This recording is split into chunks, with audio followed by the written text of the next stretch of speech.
Bendiciones a todos, gracias y paz. Estamos una vez más con todos ustedes a través de nuestro canal y hoy estamos presentando un tema en Mateo 24. El título del tema es El día ni la hora nadie sabe. El día y la hora nadie sabe. Entonces voy a hacer un poco de énfasis en ese texto y en el texto que se encuentra en Mateo 24, versículo 34, donde dice que de cierto os digo que no pasará esta generación hasta que todo esto acontezca. ¿Ok? Entonces vamos a conversar un poco sobre este capítulo de Mateo 24 que yo encuentro muy interesante y encuentro un capítulo muy sustancioso que nos proporciona una serie de principios elementales, pero que su mala interpretación ha conducido durante todos estos años a la iglesia a perderse en el propio camino, buscando señales en diferentes cosas, en diferentes acontecimientos. Entonces parece ser que en este tema de Mateo 24 la iglesia está un poco perdida, ¿ok? Y yo quiero conversar un poco sobre eso. Lo que voy a manifestar será mi opinión al respecto, una conclusión que he llegado a partir del estudio de varios años de este texto de Mateo 24 en conjunto con Lucas capítulo 21, que deben ser leídos en paralelo. ¿Por qué? Por esa preocupación precisamente. Entonces lo que les voy a transmitir es parte de lo que he aprendido. Puede ser que yo esté errado, ¿ok? Puede ser que yo esté equivocado, más de lo que sabemos, hablamos y de lo que hemos visto testificamos, decía el apóstol Pablo. Entonces yo voy a conversar con ustedes hoy el conocimiento que yo considero que es el correcto al leer Mateo 24, mi percepción, ¿ok? Como pastor, maestro de la palabra, y le voy a pasar lo que yo he aprendido, ¿ok? Entonces vamos a conversar en algunos aspectos que yo consigo muy interesantes. Y desde ya les digo a los que no se han inscrito, bueno, puede inscribirse. Si al final, cuando termine el video, les gustó, puede también compartirlo con otras personas. ¿Cuál es, como dije al principio, mi preocupación? La iglesia durante muchos años le han colocado hasta día y fecha a la venida del Señor Jesús, ¿ok? Y todo lo que usted ve sobre los eventos del porvenir, los eventos del futuro, los eventos escatológicos, todos seleccionan Mateo 24 para hablar de las señales antes del fin. Y eso es un poco preocupante cuando usted somete el capítulo de Mateo 24 a un análisis hermenéutico. Vamos a encontrar muchos errores que la iglesia ha asumido y que hacen, pues, como dije al principio en la introducción, que la iglesia esté desorientada. Pero vamos a dar atención a algunos aspectos. Es importante porque nosotros vemos que el Señor Jesús, Él delimitó el discurso de Mateo 24.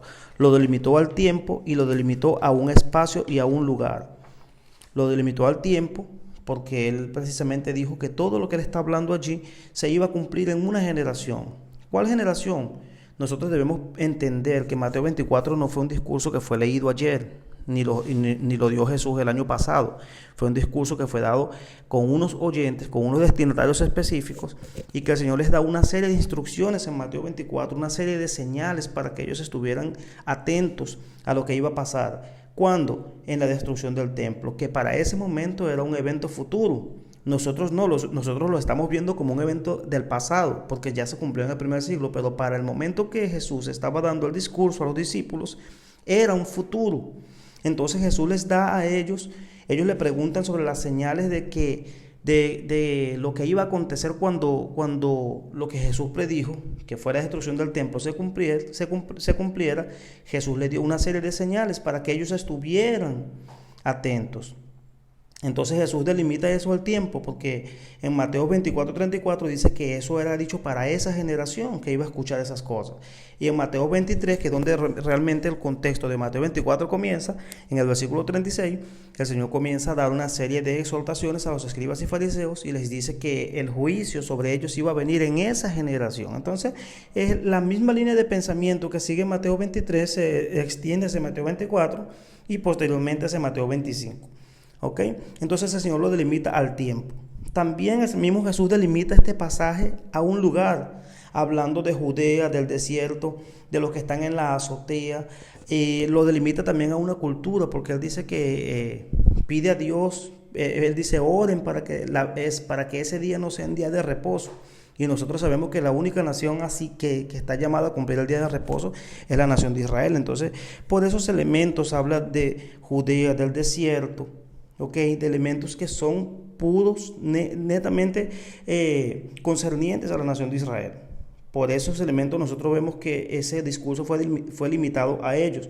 No estoy diciendo con esto que nosotros no podemos obtener algunos principios. Mateo 24 está lleno de principios riquísimos para todas las generaciones, ¿ok? Entonces él delimitó eso a las personas que lo iban a recibir. ¿A quién también? A los discípulos. Él les dijo, también ustedes estén atentos cuando estas cosas estaban pasando, ¿ok?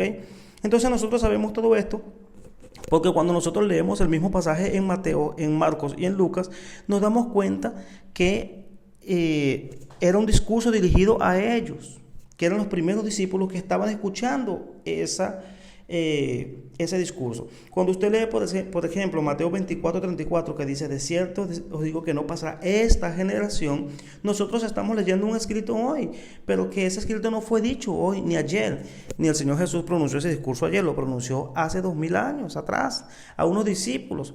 Y les profetizó que vendría una persecución, que vendrían unas hambres, que vendrían unas señales para el cumplimiento de algo que iba a acontecer. ¿Qué era? La destrucción del templo, que es exactamente el discurso de Mateo 24 y de Lucas 21 y de Marcos 14. ¿Ok? Entonces el mismo Señor Jesús lo delimita a esa situación. Vamos a hacer la lectura rápidamente, Mateo 24, luego nos vamos a ir para Lucas. ¿Ok? Ve lo que dice. ¿El Señor Jesús dónde estaba? El Señor Jesús estaba, cuando leemos en Lucas nos damos cuenta, porque Lucas nos da unos detalles que Mateo no nos da. Pero cuando usted lee Lucas 20, al principio de Lucas 20, dice, sucedió un día que enseñando Jesús al pueblo en el templo. ¿Dónde estaba Jesús cuando inició el discurso de los evangelios sinópticos referentes a la destrucción del templo? Estaba en el templo. Estaba en el templo y Jesús estaba enseñando algunas cosas. Y cuando Jesús vio, ¿qué es lo que vio Jesús en el templo? Una mujer que primero comenzó a ver, ¿ok? A las personas que buscaban los primeros lugares. Eso usted lo puede ver en Mateo 23, que buscaban los primeros lugares y el Señor los comenzó a exhortar. Le digo, no quieran ser llamados de rabinos, de maestros, porque el que se enaltece será humillado. Y Jesús comienza a decirle, luego a partir del versículo 13, el Señor comienza a dar una serie de ayes sobre los escribas y los fariseos. Le dice, ay de vosotros escribas y fariseos hipócritas, porque devoran las casas de las viudas y como pretexto hacen largas oraciones. Ay de vosotros. Y le comienza a dar una serie de ayes donde en ese discurso Jesús les recuerda que ellos son culpables de la muerte de todos los profetas que fueron enviados para la nación de Israel. Y ellos reconocen. Y en el versículo 35 de Mateo 23, recuerde, él está enseñando en el templo y ve los que buscan los primeros asientos en el templo, pero también ve en el ofertorio una mujer, una viuda que echa todo el sustento que tenía en la arca de las ofrendas. Entonces él hace un comentario sobre eso. Y al mismo tiempo, él se levanta de ese lugar y salió del templo, que es donde entra Mateo 24. Y Jesús salió del templo. Pero y Jesús salió del templo nos indica que venía de un discurso anterior, que él comenzó a dar un ayes sobre los escribas y fariseos. Y en el versículo 35 de Mateo 23, él les dice que todo eso iba a acontecer. Vea lo que dice el 34. Por tanto, he aquí yo os envío profetas, sabios, escribas, y de ellos a unos mataréis y crucificaréis, y a otros azotaréis en vuestras sinagogas y perseguiréis de ciudad en ciudad. Ya le estaba profetizando, no solamente le estaba diciendo lo que ellos habían hecho y estaban acostumbrados a hacer con los profetas, sino que también les estaba profetizando que en el futuro, un futuro no muy lejano, ellos iban a perseguir a los discípulos, y eso se cumplió. El 35 dice, para que venga sobre vosotros toda la sangre justa que se ha derramado sobre la tierra, desde la sangre de Abel, el justo, hasta la sangre de Zacarías, hijo de Berequías, al que mataste entre el templo y el altar. Entonces el Señor les dice que todo eso va a acontecer para él poder cobrar venganza. El día de venganza del Señor por todo lo que ellos habían hecho los profetas y por todo lo que iban a hacer como consecuencia del rechazo del Mesías. El Señor les dice que la nación de Israel iba a quedar desierta. Más adelante se los dice. Pero miren lo que le dice en el versículo 36. De cierto les digo que todo esto, es decir, todos los ayes que él dijo, vendrá sobre esta generación. El discurso de Mateo 23 sigue la misma secuencia de Mateo 24, porque él aquí está exhortando a los escribas y fariseos. Luego, en el 37, él llora: Jerusalén, Jerusalén, que matas a los profetas y apedreas a los que te son enviados. ¿Cuántas veces quise juntarte como la gallina junta sus polluelos debajo de sus alas y no quisiste? Rechazaron al Mesías, no quisieron. He aquí vuestra casa os es dejada desierta. ¿Desierta cómo? Porque el Mesías iba a ser quitado de ellos. Y entonces, como consecuencia de ese rechazo, una generación después, es decir, 40 años después, iba a venir la destrucción sobre la nación de Jerusalén y la destrucción del templo y todo lo que se dio en el año 70 con la invasión del general Tito a Jerusalén. Y bueno, el desastre hasta hoy. Todo se iba a caer, todo se iba a destruir. Entonces, cuando ellos ven el templo, ve lo que dice el texto, porque cuando ellos ven el templo, ellos se quedan impresionados con las piedras votivas. Vamos a Lucas, lo que dice. Ellos se quedan impresionados con las piedras que estaban allí. Ve que en Lucas 21:5 dice: y a unos que hablaban de que el templo estaba adornado de hermosas piedras y ofrendas votivas, dijo: en cuanto a todas estas cosas que ven, no quedará piedra sobre piedra que no sea destruida o que no sea derribada. Vea que en Mateo 24 también él dice lo mismo. Jesús salió del templo, primero estaba en el ofertorio y ahí exhortó a los escribas en el templo y fariseos, luego sale y alguien comenzó a hablar sobre que el templo estaba muy adornado con piedras votivas, piedras que brillaban, y Jesús le dijo: ¿ves todo esto? ¿Ves todo esto? Y todo eso fue cuando él salió del templo. Y Jesús salió del templo a la parte externa, y cuando se iba, los discípulos se le acercaron para mostrarle los edificios del templo y le dijeron, él le dijo: ¿ves todo esto? No quedará piedra sobre piedra que no sea derribada. Entonces ve que el contexto era en relación al templo. Era en relación al templo de Jerusalén, porque el templo de Jerusalén era toda la vida política, religiosa y social de la nación de Israel. Ya lo hemos conversado en otros temas. Y estando él sentado en el monte de los olivos, en todo el frente del templo, entonces los discípulos se le acercaron aparte. Primero dio un discurso para los fariseos y los escribas, y luego los discípulos le preguntan: Señor, y tú dijiste que el templo iba a ser destruido y todo eso. Dinos cuándo serán estas cosas. ¿Qué señal habrá de tu venida y del fin del ciclo? Solo que cuando tú lees eso en Mateo, la impresión que da es que está hablando de la segunda venida. Pero no puede estar hablando de la segunda venida porque los discípulos ni siquiera estaban preparados para la primera, para la venida del mismo Mesías, la primera. El Señor Jesús ni siquiera se había ido y ellos ni siquiera estaban preparados para que el Mesías se fuera. De hecho, en cuando Jesús le dijo que Él se iba, ellos se entristecieron. Entonces no estaban preparados, por eso ellos no podían haber estado hablando de la segunda venida. Segundo, la pregunta que ellos le hicieron al Señor Jesús fue sobre la destrucción del templo, y eso lo sabemos porque en Lucas dice así, versículo 7, y le preguntaron diciendo: Maestro, ¿cuándo será esto? ¿Qué es esto? Que él dijo que todas estas cosas serán destruidas, versículo 6, correcto. Entonces él le dijo, ve la pregunta que le hacen los discípulos en Mateo, mira lo que dice. Y estando él sentado en el monte de los olivos, se le acercaron los discípulos aparte diciendo: dinos, ¿cuándo serán estas cosas? ¿Qué señal habrá de tu venida y del fin del siglo? ¿De qué siglo? De ese siglo, del periodo de tiempo aión, periodo de tiempo de 100 años, un siglo, el fin del siglo, no el fin del mundo, porque el mundo no se va a acabar. Cuando la Biblia dice que va a ser cielo nuevo y tierra nueva, se refiere a un sistema de gobierno muy elevada, donde el Mesías va a reinar en la tierra. Pero esta tierra va a sufrir un proceso de renovación donde los elementos que en ella hay, todo lo que existe va a ser destruido. Pero la tierra en sí no va a ser destruido. Cuando la Biblia dice que el cielo se enrolló, que la tierra, todo eso son elementos simbólicos para demostrar que viene un juicio del Señor sobre esta tierra, sobre los moradores de la tierra y aún sobre el cosmos, porque muchas de estas cosas que existen ahorita no existirán más. El Señor va a traer un sistema de gobierno que es el mundo mesiánico, es el gobierno del Mesías aquí en la tierra, un gobierno recto y justo. Y los discípulos le preguntaron, eso fue en Mateo, ¿cuándo serán estas cosas? ¿Pero qué cosas? ¿De qué estaba hablando Jesús? De la destrucción del templo, amados. Porque Él le dijo: todo esto no quedará piedra sobre piedra que no sea derribada. Entonces Él le dijo: En Lucas dice así, y le preguntaron diciendo, Maestro, ¿cuándo será esto? ¿Y qué señal habrá cuando estas cosas estén para suceder? Vea que ellos no están preguntando por la segunda venida, porque para ellos el Mesías estaba ahí y no iba a ser quitado. Ellos no estaban preparados para eso, por eso ellos no podían estar preguntando de una segunda venida. Ellos estaban preguntando sobre la destrucción del templo, porque ese era el tema en cuestión. Y el juicio sobre los escribas y fariseos, porque ese era el tema en cuestión.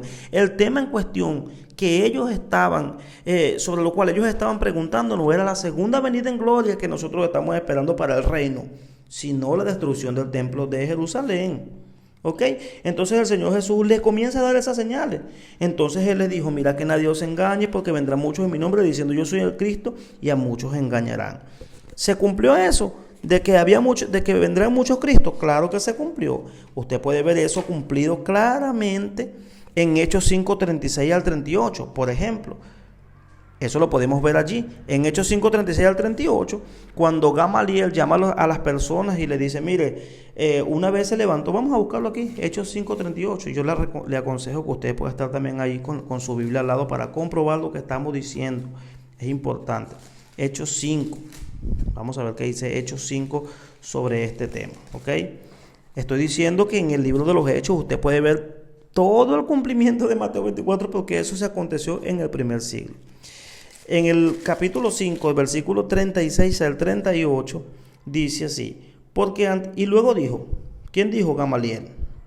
Varones israelitas, mirad por vosotros lo que vas a hacer respecto a estos hombres, porque antes de estos días se levantó Teudas, diciendo que era alguien, y a él se unió un número de como de 400 hombres, pero él fue muerto y todos los que le obedecían fueron dispersados y reducidos a nada.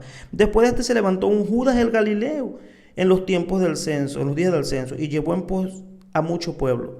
Pereció también él y todos los que le obedecieron. Ahora les digo, apártense de estos hombres y déjenlos, porque si este consejo es obra de los hombres se desvanecerá, mas si es de Dios no la podré destruir. No seáis tal vez hallados luchando con Dios. Entonces ahí él nombró dos seguidores, dos Cristos que se levantaron en ese tiempo, que ya Jesús lo había profetizado. Ya en Hechos aquí ya Jesús había muerto, había resucitado y había ascendido al cielo, y ya se estaba cumpliendo la profecía de Mateo 24 de los falsos Cristos. Pero se quedó allí. No, durante todos los siglos se han seguido levantando falsos Cristos, durante muchos años, todas las décadas se levanta uno diciendo que es el Cristo. Más adelante en Hechos 21:38 también, cuando Pablo es interrogado, en Hechos 21:38, Pablo es interrogado y le preguntan a Pablo, ¿no eres tú aquel egipcio que llevó una sedición en estos días y sacó al desierto más de 4,000 hombres? Entonces, vea que ya se habían levantado falsos cristos. También tenemos a Simón el mago, que decía que era alguien y engañaba a la gente. Entonces había falsos cristos. Eso se cumplió en Hechos. Cuando usted ve el libro de los Hechos, una lectura comprensiva, todo lo que dice Mateo 24 se cumplió. Vamos a seguir con la lectura de Mateo 24. Y respondiendo Jesús le dijo, mira que nadie os engañe, porque vendrán muchos en mi nombre diciendo yo soy el Cristo, y a muchos engañarán. Ya lo vimos aquí cumplido. Hechos 5, 36 al 38, Hechos 21, 38 y Hechos capítulo 8, donde habla sobre Simón el mago. ¿Ok? Y respondiendo Jesús le dijo, mira que nadie os engañe, porque vendrán muchos en mi nombre diciendo yo soy el Cristo, y a muchos se engañarán.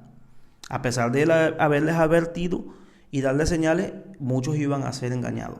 Y oiréis de guerras y rumores de guerra. ¿Cuándo? En ese tiempo, que estuviera cerca. Eso usted lo puede buscar en el libro Antigüedad de los Judíos o Guerra de los Judíos 1 y 2. Ahí usted va a encontrar las diferentes guerras que se llevaron a cabo en ese tiempo. De hecho, usted no se fijó que ese egipcio que acabamos de leer aquí sacó 4,000 personas. Eso era muy significativo para el Imperio Romano.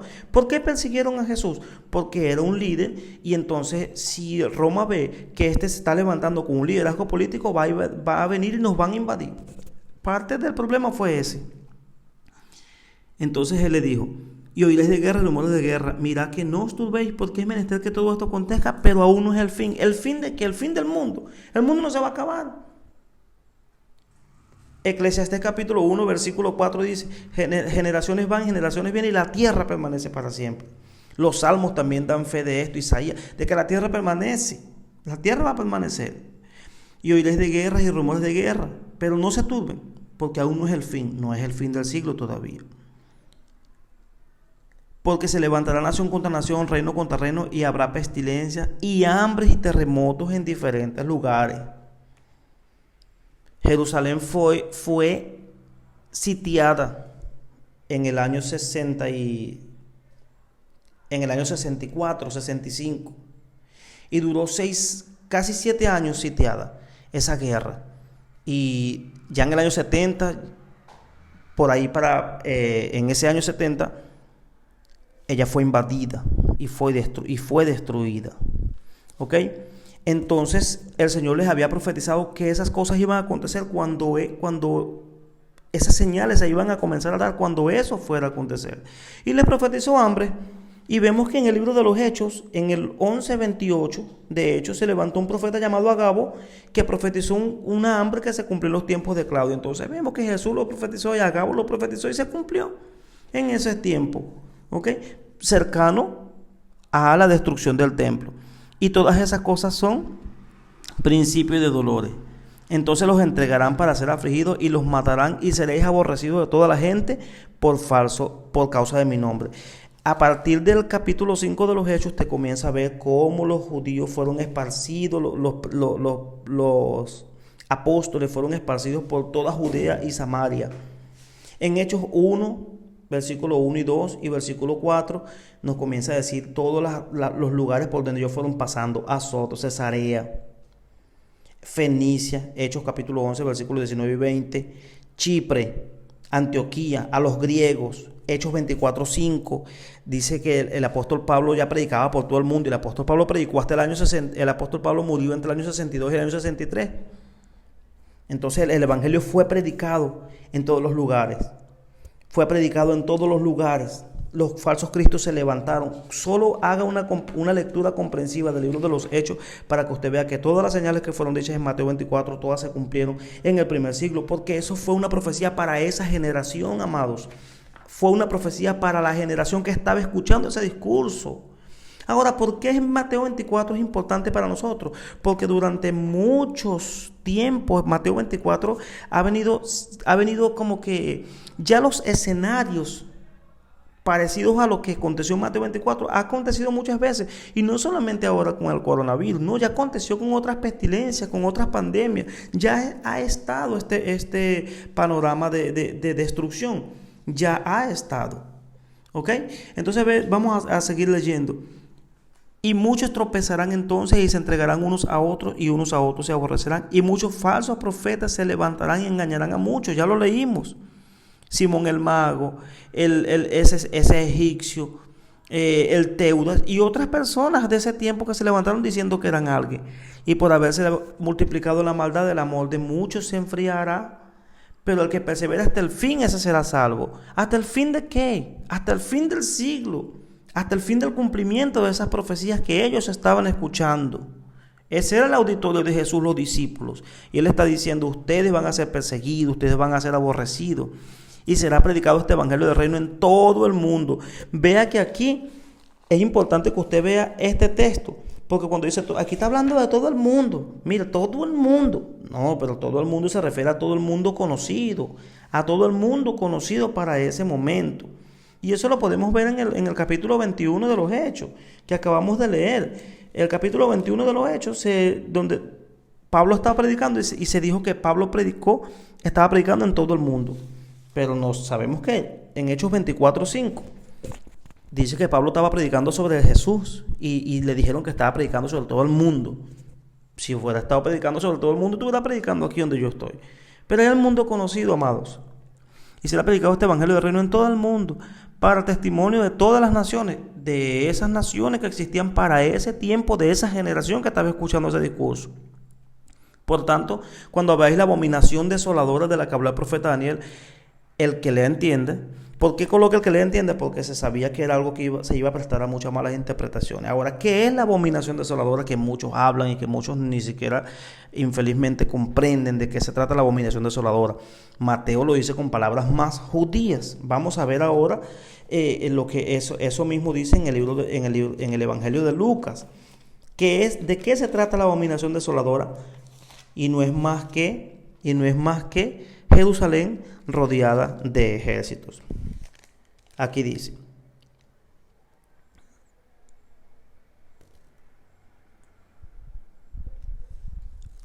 versículo 21, capítulo 21, versículo 20 de Lucas, que es el mismo Mateo 24:15. ¿Qué es la abominación desoladora según Lucas? Pero cuando viereis a Jerusalén rodeada de ejércitos, sabed entonces que su destrucción ha llegado. ¿Qué es la abominación desoladora? Los gentiles, es decir, los romanos en este caso, rodeando la nación de Israel para destruirla. Eso es la abominación desoladora. Eso era considerado una abominación, la nación de Israel siendo rodeada de ejércitos gentiles para ser destruidas. Y no solamente eso, destruyeron el templo, que era también el templo era la vida religiosa y política de la nación de Israel. Ya el sistema sacrificial levítico ya no iba a tener vigencia, el continuo sacrificio, todo eso se iba a acabar con la destrucción del templo. Versículo 16.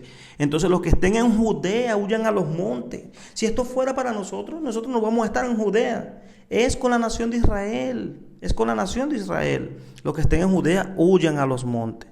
Y el que esté en la azotea no descienda para sacar algo de su casa. Y el que esté en el campo no vuelva atrás para tomar su ropa. Mas hay de las que estén encintas y de las que estén criando en aquellos días. Ya se imaginó una invasión, una persecución donde los ejércitos entraban, mataban, violaban, prendían fuego en la ciudad, saqueaban la ciudad, tanto así que el templo fue incendiado en fuego y el oro se metió por las rendijas de los ladrillos. Y hasta después de muchas décadas todavía iban personas a buscar en las ruinas del templo para ver si encontraban pedazos de oro que se metieron, que se derritió y se metió entre los bloques. Por eso no quedó piedra sobre piedra, quedaron solamente los fundamentos. Y no quedó piedra sobre piedra porque se llevaron las piedras para poder sacarle el oro después. Porque el oro se derritió y se fundió. Recuerde que el oro en el templo estaba construido, en la parte interna era puro oro. Entonces lo que está diciendo aquí, los que estén en Judea huyan a los montes. Ahora imagínese usted, una mujer embarazada en ese día. Una mujer embarazada en medio de una destrucción de esa, corriendo por una azotea. Era terrible, pero está hablando de ellos, no de nosotros. O de los que tengan niños pequeños, imagínense. Versículo 20. Orad pues para que vuestra huida no sea en invierno ni en día de reposo. ¿Sabe lo que significaba un invierno? No es invierno de agua, era invierno de nieve. Frío, horrible. Y días de reposo, que era el día de reposo de la nación de Israel. Vea que los elementos están todos delimitándose a un lugar, a un tiempo. ¿Cuál tiempo? Esa generación. ¿Cuál lugar? La nación de Israel. Pero evidentemente nosotros vamos a tomar de allí los principios, porque los escenarios siguen siendo los mismos y cada día está empeorando. Vamos a tomar los principios. ¿Qué le dijo el Señor a ellos? Velen y estén atentos, ¿ok? Porque habrá entonces gran tribulación. Claro, primera vez que la nación iba a ser destruida, arrasada de esa manera.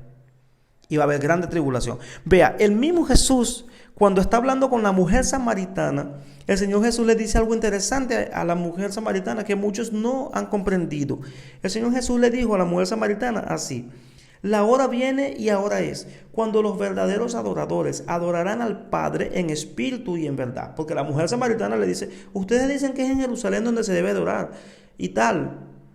Pero Jesús le dijo: sí, la salvación viene de los judíos, pero llegará el tiempo que no será aquí ni allá, sino que en todo lugar se adorará al Padre en espíritu y en verdad. ¿Sabe por qué? Porque Jesús sabía que el templo iba a ser destruido, el lugar donde ellos acostumbraban a adorar iba a ser destruido, y ellos necesitaban aprender a adorar a Dios fuera del templo, de un lugar de físico de 4 paredes, porque al ser esparcidos por todas las naciones de la tierra, ellos necesitaban reformar su forma de adorar fuera del templo, y ellos lo aprendieron. Tuvieron que aprenderlo porque el templo era todo para ellos. Entonces iba a haber una tribulación donde el templo iba a ser arrasado. Los que representaban ese sistema de sacrificios, judíos, los sacerdotes que estaban en el templo, todo lo que tenía que ver con el templo, eso iba a caer. Los que tenían el poder espiritual para el momento. Por eso dice que las estrellas caerán del cielo. Cuando la Biblia te dice que las estrellas caerán del cielo, no se está refiriendo a las estrellas cósmicas, se está refiriendo a las que tenían la autoridad política y espiritual. Y eso nosotros lo podemos entender claramente porque cuando José tiene los sueños, él vio que las tribus eran estrellas. Eran estrellas y el papá y la mamá era el sol y la luna. Entonces las estrellas caerán del cielo, las tribus van a ser dispersadas. y fueron dispersadas por todo el mundo. Entonces es un lenguaje que el Señor está utilizando para un lenguaje simbólico que tenía un cumplimiento literal. Es importante ver esto. En aquellos días, si no fueran acortados, ninguna carne sería salva. Ninguna carne sería salva, más por causa de los escogidos. ¿Quiénes son los escogidos? La nación de Israel. Aquellos días serán acortados. ¿Cuáles días? ¿Cuáles días? Los días de esa persecución, de ese sitio, de esa tribulación, de esa destrucción que Jerusalén experimentó en el año 70. Entonces, si alguno dijere, mira, aquí está el Cristo, o allá, no lo creáis, porque se levantarán falsos cristos y falsos profetas, y engañarán, y harán grandes señales y prodigios, de tal manera que engañarán, si fuera posible aún, a los escogidos. Iban a haber manifestaciones de señales que iban a confundir a las personas. Por eso les dijo, ustedes estén velando y atentos. Si fuera posible a los escogidos, la nación escogida, la nación de Israel. He aquí que se los he dicho antes. Así que si les dijeran, aquí está el Cristo en el desierto, no salgan. O está aquí en los aposentos, no lo crean, no lo crean. El Señor les está advirtiendo claramente que no era para creer en esas señales, sino que estuvieran atentos. Porque, fíjate, y mira este versículo, es interesante. Y si les dicen, está aquí en el desierto, y acabamos de leer en Hechos 21, que le preguntaron, ¿eres tú aquel que salió al desierto y llevó 4,000 hombres al desierto? Entonces ya Jesús estaba profetizando que iba alguien a salir al desierto, y a esa persona que salió al desierto, como haciéndose pasar por Cristo, le siguieron más de 4,000 personas. Entonces, ¿se cumplió o no se cumplió la profecía que Jesús le dijo? Por eso le dijo, estén pendientes cuando le digan está en los aposentos o está en el desierto, no lo crean. Hechos 21:38. Entonces todo lo que Jesús dijo se cumplió en el primer siglo, porque como relámpago que sale del oriente y se muestra en el occidente, así será también la venida del Hijo del Hombre. Esto, claro, se utiliza para hablar de la segunda venida del Señor, pero Jesús no estaba hablando de manera alguna. Yo no consigo ver que Jesús estuviera hablando aquí de la segunda venida, cuando ni siquiera la primera se estaba concretando. Y los discípulos no preguntaron eso. Jesús le iba a responder lo que ellos preguntaron. Ahora vean lo siguiente. Esa venida que estaba hablando Jesús, ¿qué tipo de venida era? Era una venida en juicio. Era Jesús viniendo a hacer los juicios sobre la nación de Israel por causa de todo lo que la nación de Israel había cometido, que él habló en Mateo 23, sobre los profetas, sobre la muerte de los profetas, del justo Abel, de Zacarías. ¿Ok? Porque donde quiera que estuviera el cuerpo muerto, allí se juntarán las águilas. Pero las águilas no comen carroña. Entonces yo haciendo una investigación sobre esto encontré que para ese tiempo los escudos del ejército romano tenían una águila dibujada. Entonces Jesús estaba diciendo que la nación de Israel iba a ser rodeada por ejércitos gentiles. Iba a ser rodeada iba a ser cazada, iba a ser asolada, robada, saqueada. Inmediatamente, después de la tribulación de aquellos días, el sol se oscurecerá y la luna no dará su resplandor, y las estrellas de los cielos, los poderes de los cielos serán sacudidos. ¿Cuáles eran los poderes de los cielos? El sistema político y religioso que imperaba en el momento. Esto no puede ser tomado como literal, porque imagínense el tamaño de una estrella. No estamos hablando de señales cósmicas, estamos hablando de que el poder político, el sistema sacrificial levítico se iba a caer. ¿Quiénes representaban eso? ¿Quiénes representaban las estrellas? Las estrellas no estaban siendo representadas por las tribus que fueron dispersas por las naciones. Y vino espada. Lucas lo dice, Marcos también lo dice. Marcos lo dice, que iba a venir espada sobre los discípulos, sobre los judíos.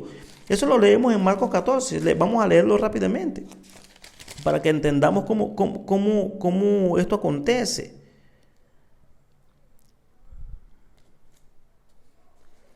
Marcos 13:10. Es necesario que el evangelio sea predicado en todas las naciones, pero cuando os trajeren para entregaros, no os preocupéis de lo que habéis de decir ni lo que penséis, sino lo que os fuere dado en aquella hora, eso hablad, porque no sois vosotros los que habláis, sino el Espíritu Santo. ¿Por qué? Porque ellos iban a ser llevados delante de gobernadores a testificar y perseguidos. Eso se cumplió en Pablo, en Esteban, se cumplió en Pedro, se cumplió en Bernabé. Todos ellos sufrieron esa persecución y fueron interrogados. Y el Espíritu Santo hizo milagros y señales. Todo eso se cumplió. Y el hermano entregará a la muerte al hermano y el padre al hijo, y se levantarán los hijos contra los padres y los matarán.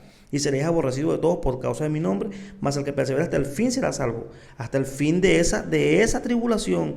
Por eso les dijo, huyan. Les dijo, huyan a los montes, no vuelvan a su casa, no tomen nada de la... Si en el momento que llegan a destruir a Israel, ustedes están en el desierto, no se regresen a la casa, huyan. Y huyeron, todas las tribus de Israel fueron dispersadas, huyeron. Hasta que en 1948, si mal no recuerdo, fue constituida nuevamente Israel como una nación. Pero las estrellas cayeron de su posición, fueron dispersadas por todo el mundo. El que esté en la azotea no descienda a la casa, y el que esté en el campo no vuelva atrás para tomar su capa. Estoy leyendo Marcos, lo mismo pero en Marcos. Mas hay de las que estén encintas y de las que crían en aquellos días, orad para que vuestro vida no sea en invierno, porque en aquellos días será tribulación, cual nunca ha habido desde el principio de la creación de Dios, que Dios creó hasta el tiempo ni la habrá. Y si el Señor no hubiera cortado aquellos días, nadie sería salvo. Entonces algunos dijeron, mira, está allí, no lo crea, mira, está en el desierto, porque se levantarán falsos cristos. Mas vosotros mirad, yo los he dicho antes, Jesús se los había advertido. Pero en aquellos días, después de aquella tribulación, el sol se oscurecerá y la luna no dará su resplandor. Y las estrellas caerán del cielo y las potencias que están en los cielos serán conmovidas. Entonces verán al Hijo del Hombre que vendrá en nubes con gran poder y gloria. Y entonces enviará a sus ángeles y juntará a sus escogidos de los cuatro vientos desde el extremo de la tierra, de un lado del cielo al otro. De la higuera aprended la parábola. Cuando la rama está tierna y brotan las hojas, sabéis que el verano está cerca. Así también vosotros, cuando veáis estas cosas, conocéis que está cerca a las puertas. De cierto os digo que no pasará esta generación hasta que todo esto... ¿Qué es todo esto? Todo lo que él había hablado. Entonces, si eso se está hablando de si eso está hablando de la segunda venida del Señor, entonces, ¿a cuál generación estaba hablando Jesús, amado? Él dijo, esta generación que está escuchando mis palabras. Entonces no podía haber estado hablando de la segunda venida, porque él dijo, no pasará esta generación hasta que todo esto acontezca. El cielo y la tierra pasarán, pero mis palabras no pasarán. No está diciendo que la tierra pasará ni el cielo pasará. Está diciendo que, mire, la tierra y el cielo, que son creados eternos, es más fácil que pasen el cielo y la tierra que pasen mis palabras. Pero de aquel día y de aquella hora nadie sabe. ¿Cuál día y cuál hora? ¿De la segunda venida del Señor? No, amado. No. ¿De qué día está hablando ahí? ¿De cuál hora? Él les dio señales y les dijo que iba a acontecer en esa generación. ¿Cuánto dura una generación? Usted puede buscar en internet, puede buscar en cualquier información. Una generación dura de 35 a 40 años. Jesús dijo ese sermón cuando tenía 30, 33 años. Más 40 años después se cumple exactamente los 70 años que ocurrió en el año 70 en la destrucción del templo de Jerusalén. Todo se cumplió, todo lo que fue Mateo 24, esa profecía sobre la destrucción del templo se cumplió en esa generación. Entonces Jesús no puede haber estado hablando de la venida del Señor, porque dijo todo esto, es decir, todo esto que acabo de decir se va a completar en esta generación. Y cuando Él le dio juicios a los escribas y fariseos, les dijo todo eso va a ser en esta generación. Jesús estaba hablando de esa generación. Entonces no estaba hablando de la segunda venida, porque entonces quiere decir que Jesús ya vino en esa generación. Porque no seamos infantiles. Cuando Jesús habló ese sermón, lo habló para esa generación. Nosotros lo estamos leyendo hoy como que si Jesús hubiera dicho ese sermón ayer, pero eso no fue dicho ayer. Jesús se lo dijo a esa generación y le dijo a esos discípulos que estuvieran atentos, atentos, velando y orando, y que reconozcan las señales, que velen y oren, porque no sabéis cuándo será el tiempo. Es decir, él no le dijo el día exacto que Jerusalén iba a ser invadida, no se los dijo. El día exacto es que Jerusalén iba a ser invadida por las tropas de Tito, pero les dio señales. Le dijo que iba a ser en esa generación, le dio señales del comportamiento de los hombres, de las guerras, del movimiento político, del movimiento religioso del momento, para que estuvieran atentos. Y con todo y eso, ellos fueron sorprendidos. Y él coloca aquí una parábola. Mira, si la persona que vive en la casa supiera cuando el ladrón viene, estuviera atento. Eso es lo que le está hablando el Señor Jesús aquí. Le dio señales de cuando eso iba a acontecer. Entonces, cuando la Biblia te dice en Mateo 24, en Marcos 14 y en Lucas 21, pero el día ni la hora nadie sabe, No se está refiriendo a la segunda venida en gloria. Y por eso es que muchos erran haciendo cálculos y diciendo que en 1948 era esto, que en el 2000, que en el 2006, 2012, bueno, y haciendo cálculos porque Mateo 24, Lucas 21 y Marcos 13 y 14 no está hablando de la venida en gloria, está hablando de esa venida, vamos a decirlo así, el Señor vino en juicio sobre la nación de Jerusalén en el año 70. Y eso como producto de ellos haber rechazado al Mesías. Eso usted lo puede ver, parte de eso usted lo puede ver cumplido en el libro de Daniel, cuando habla sobre la semana 70 de Daniel, cómo como consecuencia de rechazar al Mesías y las abominaciones trajeron como consecuencia la destrucción del templo de Jerusalén. Y destruir el templo era destruir la religión, por decirlo así, destruir todo, la vida política, social. Israel fue esparcida por las naciones. Y hasta hoy las potencias de los cielos fueron conmovidas. Todo eso se cumplió en un lenguaje simbólico. El cielo y la tierra pasarán, pero mis palabras no pasarán. Pero el día y la hora nadie sabe, ni aun los ángeles de los cielos, sino mi Padre. Entonces el Señor se reservó el día y la hora en que Jerusalén fuera a ser destruida, que es el cumplimiento del día del Señor, día de venganza para Jacob. Porque esa gran tribulación que muchos hablan es día de venganza para Jacob. Eso lo dice Jeremías 37. Y es para la nación de Israel. Ahí contextualizó, amados. Entonces, el día ni la hora nadie sabe. No está hablando de la segunda venida. El día ni la hora está hablando del día el día exacto cuando Jerusalén iba a ser invadida. Por eso les dice, cuando eso pase, si el día que Jerusalén se invadida, si usted está en el desierto, no se regrese para su casa. Corra, váyanse, escapen por su vida. Y el que persevera hasta el fin será salvo de la destrucción del templo, será salvo de la destrucción, y porque esa gente, los romanos llegaban y mataban. En ese tiempo, ¿quién era? El general Tito, hijo de Vespasiano. Era general en ese tiempo, no era emperador, sino general. Por eso Daniel dice, y el príncipe de un pueblo que ha de venir. No se refiere a un emperador, sino al príncipe de un pueblo, el general Tito, que entró e invadió las tropas de Jerusalén. Y fue en esa generación, Mateo 24:34, Mateo 23:36, esa generación vio todo eso cumplirse. Entonces le dice, como en los días de Noé, así será la venida del Hijo del Hombre. ¿Cómo eran los días de Noé? Jesús comparó esa generación con los días de Noé y halló que esa generación estaba peor que los días de Noé. Y si en los días de Noé hubo juicio y el diluvio vino y se los llevó a todos, ¿a quién se llevó el diluvio? A los impíos, y dejó en la tierra a los justos. A los 8 que él salvó, los que se llevó fue los que se llevó el diluvio, y los que se quedaron fueron los justos. Entonces aquí nos hablan la visión tribulacionista nos habla de un arrebatamiento secreto, que no sé qué, no. Cuando el Señor venga en juicio, va a condenar a los justos y a los pecadores en un solo acto. Eso de que una venida secreta, eso no existe. Entonces en los días de Noé, la gente estaba en su vida y no estuvieron pendientes hasta que vino el diluvio y se lo llevó a todos. Entonces el Hijo del Hombre, versículo 34, vendrá en la hora que ustedes no piensan. Ve que él les dio que iba a ser en esa generación, les dio pistas, les dio señales. Solo no le dijo el día y la hora.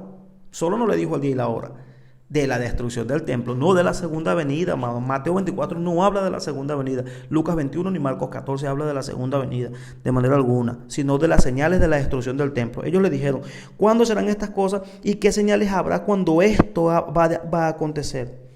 ¿Qué señales habrá cuando estas cosas hayan de cumplirse? ¿Qué es cosa? La destrucción de Jerusalén, porque ese era el tema que Jesús estaba hablando. ¿Ok? Entonces él compara esa generación. Ahora, si nosotros comparamos nuestra generación con la generación que vivió en los tiempos de Jesús, imagínese usted cómo las generaciones han sido totalmente destruidas moralmente, espiritualmente. Entonces el Señor nos manda que tomemos los principios de aquí, que estemos alerta. Ahora, este escenario ya se cumplió muchas veces y el Señor no ha venido todavía. Nosotros sabemos que el Señor es paciente y el Señor viene. Yo espero la venida del Señor en gloria para que Él venga a reinar aquí en la tierra. Eso lo dice Apocalipsis capítulo 5, versículo 10. Habla de que ese reino va a ser aquí en la tierra. Todo el Salmo 37, Apocalipsis 11, 15 dice que los reinos han venido a ser del Señor y de Jesucristo. Isaías 11, versículos 2 y 4 hablan del reinado justo del Mesías aquí en la tierra. Eso de que la iglesia se va eternamente para el cielo, eso no es una doctrina bíblica. Porque entonces, ¿qué sentido tiene el Señor hacer un cielo nuevo y una tierra nueva como muchos lo interpretan si de todas maneras nadie va a vivir aquí? Si la gente va a vivir en el cielo. La Biblia dice que eso será todo aquí en la tierra. Entonces, en la oración del Padre Nuestro también nosotros oramos para que el reino venga aquí en la tierra. Ese es un tema que vamos a conversar posteriormente, pero solamente estoy dando unos adelantos sobre eso. Entonces, el Señor viene, yo espero la venida del Señor para que Él venga a establecer su reino aquí en la tierra y gobernar, y gobernar a las naciones con vara de hierro. Entonces, ¿cómo es que Él va a gobernar a las naciones con vara de hierro si nosotros estaremos en el cielo? Entonces no es así, es aquí y reinaremos con Él, es decir, que Él estará ahí, aquí también, reinando y gobernando en esta tierra, que muchos resistirán y bueno, Apocalipsis habla de eso, ok, ampliamente. Pero Mateo 24 no habla absolutamente sobre la segunda venida de Cristo en gloria, sino sobre la destrucción del templo. Fue delimitada al tiempo, en esa generación, al espacio, Jerusalén, todo lo que tiene que ver con ello. Entonces, Mateo 24, Lucas 21, Marcos 13 y 14 hablan sobre la destrucción del templo y no sobre la segunda venida del Señor. Aunque esperamos la segunda venida, tomamos de Mateo 24 y de estos pasajes que acabamos de leer todos los principios para que nos mantengamos con una vida santa, agradable, velando, haciendo lo correcto, y no pensemos que el Señor demora, sino pensemos que el Señor viene y vamos a actuar todos los días como una vida más santa, agradando al Señor, porque no sabemos, evidentemente tampoco sabemos cuál día y la hora que el Señor va a venir en ese reino. Pero sí hay bastantes profecías bíblicas sobre eso, y eso lo vamos a estudiar más adelante. Entonces, mis amados, que el Señor nos continúe bendiciendo. Sé que para ustedes, que alguien le diga a ustedes, mira, Mateo 24 no es para la iglesia, porque no es para la iglesia, es para la nación de Israel, o que Mateo 24 se cumplió en el primer siglo, sé que es un poco chocante, que choca porque choca contra nuestras propias convicciones, que durante todos los años los grandes predicadores han hablado y han utilizado este pasaje para hablar de la venida del Señor. Yo sé que es difícil, pero si nos limitamos al vocabulario, a la hermenéutica bíblica, nos vamos a dar cuenta de que Mateo 24 absolutamente está hablando sobre la segunda venida de Cristo, que sí la espero, ojo, espero la segunda venida de Cristo, pero que no está, el tema no está hablando de eso. Jesús respondió a las preguntas de los discípulos. La pregunta de los discípulos fue: ¿cuál es la señal de que cuando fuera a acontecer la destrucción del templo? Entonces, mis amados, que Dios me les bendiga, gracia y paz. Los comentarios quedarán abiertos para cualquier pregunta y que Dios bendiga a todos una vez más. Les habló el pastor Joyce Sánchez. Como les dije, mi visión al respecto, puede ser que yo esté equivocado. Si tiene alguna pregunta puede hacerla, alguna observación, y estamos para servir. Bendiciones, gracia y paz, y que pase feliz día.